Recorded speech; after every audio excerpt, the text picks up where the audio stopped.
The naive approach to solve the pair sum problem is really to look at all the pairs in the list and look at their sums. If we find that any pair adds up to the target that we are looking at, then we have found the two numbers that were, let's say that's what we were looking for. Now think about it. This is actually quite similar to linear search. In linear search also we did an exhaustive search, but obviously here we are looking at pairs, so which means we need to look at exhaustively at all the pairs. Clearly, since we are looking at pairs, we need to use a nested loop for this. So for example, I have this list L, which is 21, 18, 2, 5, and so on. So I can say, okay, let's look at all the pairs, starting from 20. So 21, 20, 18, 22, 25, 28, and so on and so forth. When it comes to 1, well, I've already looked at 21, so I don't need to look at 21 again, because we look at the sum, that's already been checked, right? But I can indeed look at 118, 1, 2, 1, 5, 1, 8, and so on and so forth. And this way we can find out all the pairs. If we find that any pair, the two numbers add up to the target, then we have found the numbers. If we find that none of these pairs add up to the numbers that we're looking for, then well, that there are no such numbers which add up to the target, right? So very, very similar to linear search, exhaustive, but clearly this is nested loop. So what we can do is to say, okay, look, let me run, I define a function called pair sum. I run nested loop kk in range n, so that's my outer loop. In the inner loop, I go from kk plus 1 to n. Notice kk and kk plus 1, because the previous item has already been searched, right? So we just saw that. If lkk plus ljj is equal to target, well, I return kk and jj. Otherwise, I just return, let's say, -1 and -1. Notice that we are making two passes through the loop. First for the, one for the outer loop and one for the inner loop. This is in fact same thing that we have done many, many times before, starting long way back in the whack-a-mole project. Then we did this in the brick breaker. We did this also in the, the pixel art. We did this in the card game war. We did this in the Minesweeper in Connect 4. So many, many, many times you have seen this. But let's see this nested loop again from a specific view of looking at this problem, and also we'll look at its complexity later. So I get here to my code and I define a function called, say, pair sum.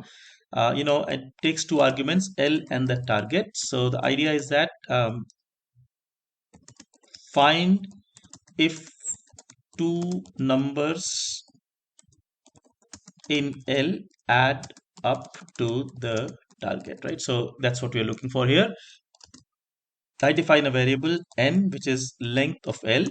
And then I run this nested loop. So I just go and say for kk in range, for example, n, and for jj in range kk plus 1, and going all the way to n. So, again, we've discussed this before, kk and kk plus 1.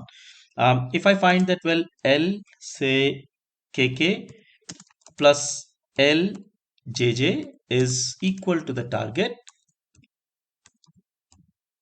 well, I can return kk and jj. So which means that the moment I find that two numbers are adding up to the target, I return those indices and we are done.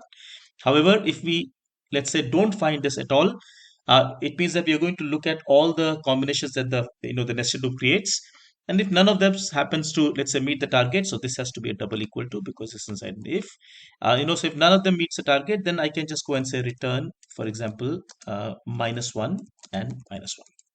So, that's the function. Basically, I can test this by using a list. For example, let's say a simple list here, say 21, 18, 2, 5, 8, say for example 17 and 3. Oops, I made a typo here. Let me just fix these. This should be commas, because this is a list. So when I do this, so let's say I do idx is pair sum, L, and say maybe 37.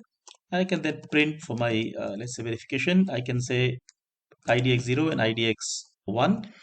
When I do this, you notice that I get 0 and 6. That's because L0 is 20 and L6 is 17. 20 plus 17 is indeed 37.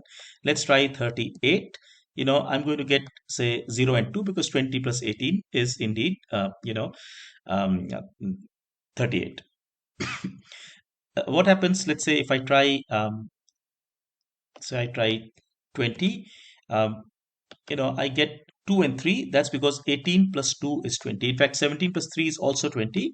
But we find the first time we get this sum to be equal to 20, and those are the indices we return. So the function is working perfectly fine. If I, let's say, made this 200, now clearly none of these adds up to 200, because 200 is too large. If I did this, I'm going to get a -1, -1. So fairly straightforward, this code. We've seen this before, nested loop. We are going to look at this complexity in just a moment. We'll see that this is in fact quadratic complexity. And we'll then see how, two-pointer technique for a sorted list will help us get it down to, let's say, a linear complexity. But all of that, builds on this base that we just created here. I hope you found this interesting. Do look at our website, www.ybyte.in. We have lots and lots of material through which you can learn algorithms, programming, Python, and logic. Take care. Thank you so much. Bye bye.